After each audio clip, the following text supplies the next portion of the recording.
time to take the quick jack up in the air, do an undercarriage inspection, and see what we can find.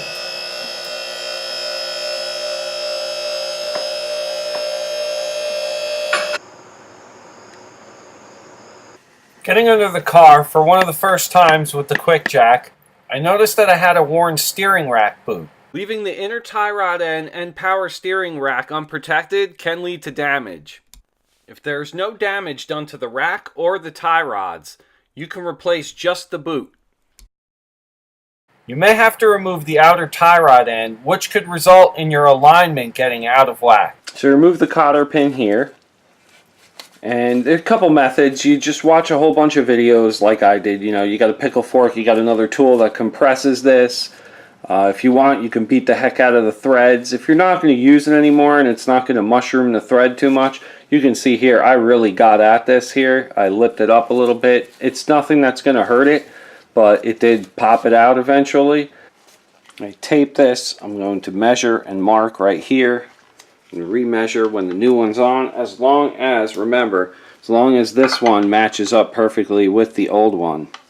This is one reason why you'd want to use Subaru OEM parts. The aftermarket part is longer. This will require you to measure from the center of the stud to a point on the steering arm to achieve the correct toe alignment. Because if that length is different, which it can be, as long as you measure from there to there still, even if this is shorter, you'll still get the same length from the exact middle of the nut here to your line drawn on the tie rod itself. So 210 mils. And these look like they're threaded in there.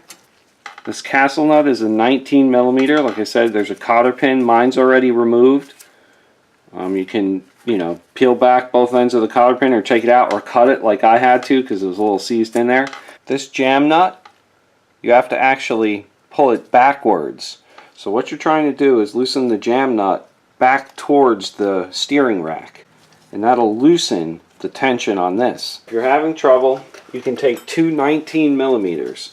If you see here, there's a little dip. You can place your other 19 mil there. Best way to do it, probably take a hammer. So using that method with the hammer, I got the jam nut free just a little bit, like the littlest hair of a turn. But I don't want to disturb this bolt too much yet. I want to do some extra marking. Here's this white line. The edge of the white line is 8 inches exactly from the middle of this stud here. And that's how we're going to get our roundabout. Removing the tie rod end from the hub can cause damage to the rubber boot on the tie rod end. If you're reusing it, you want to use a few methods that won't ruin the tie rod boot. Don't use that pickle fork or the devil's fork. It will rip the boot. Hitting the side of the hub with a hammer sometimes shocks it out. If you're going to use this method, you don't want to reuse the tie rod end because you may ruin the threads. If you're not reusing it, the pickle fork method will rip the boot, but it will remove the tie rod end. Now here you can see there's little ribs on here, and a 13 millimeter will fit in here just fine. And this is what you can hold while you take a 19 millimeter here and try and remove the bottom of this tie rod by turning it off to the left.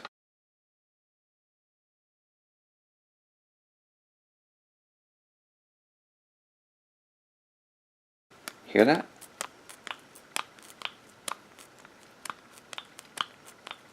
Hey-ya!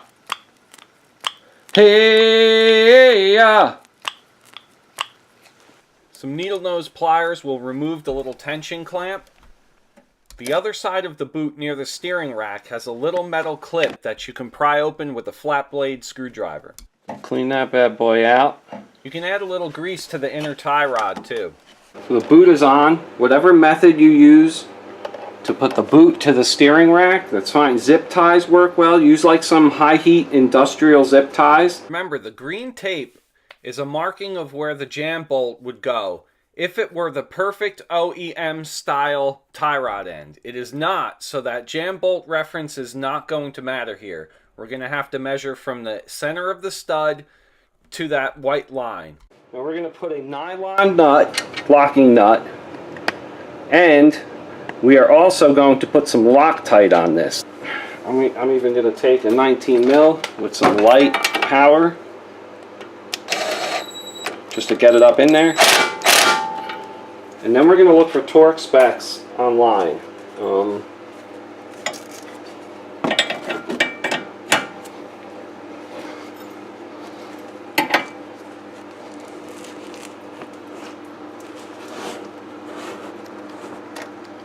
It's nice and even. No need for an alignment in the next, couple weeks you can drive the car around. You shouldn't eat the tires up too much if something is wrong.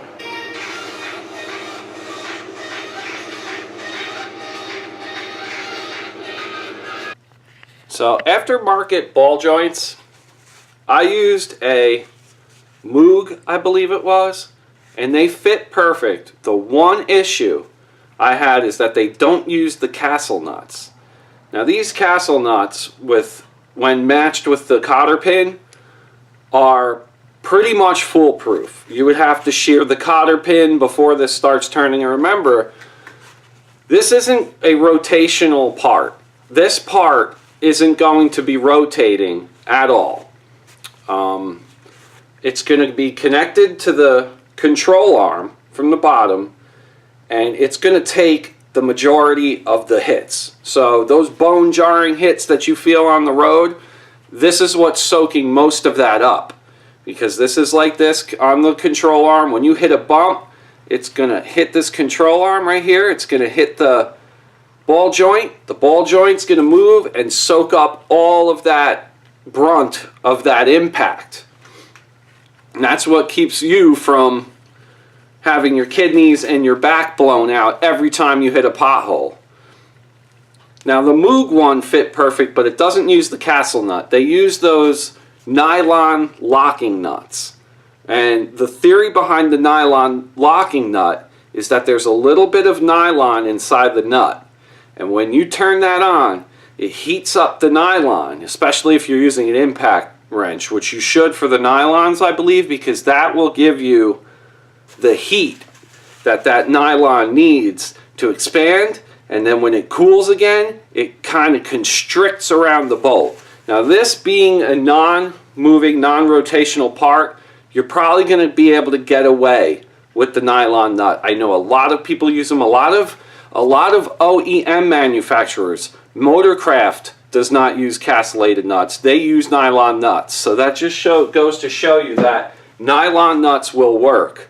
But one instance where you might want to use Subaru OEM, especially, is for the tie rod ends. Now, if you don't want to get an alignment, remember, upsetting how many spins this goes into the tie rod end, the stock one, this Subaru OEM one, was 15 turns from top dead north like this. You literally put it on, 15 turns, and it would back right up to the jam nut, and you will not have to align the car. The car should be in perfect alignment.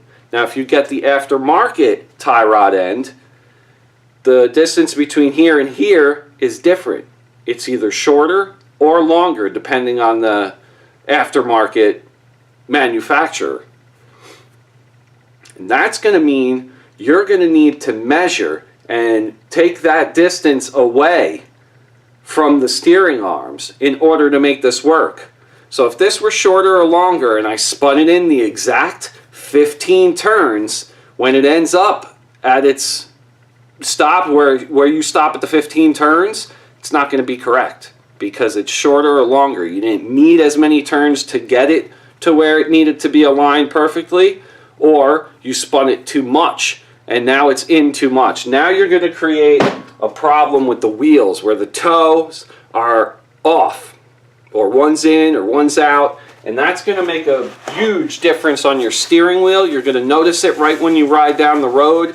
If your camber and everything else is set up correctly on your alignments for your four-wheel alignments, that toe is going to make something react on either the steering wheel is going to be a little off center to the right or to the left depending on where you messed up. But if you make your measurements correct, you can use those aftermarket ones. But why go through that Now, if you don't have a Subaru dealer near you that can get you the Subaru OEM tie rod ends, use this website.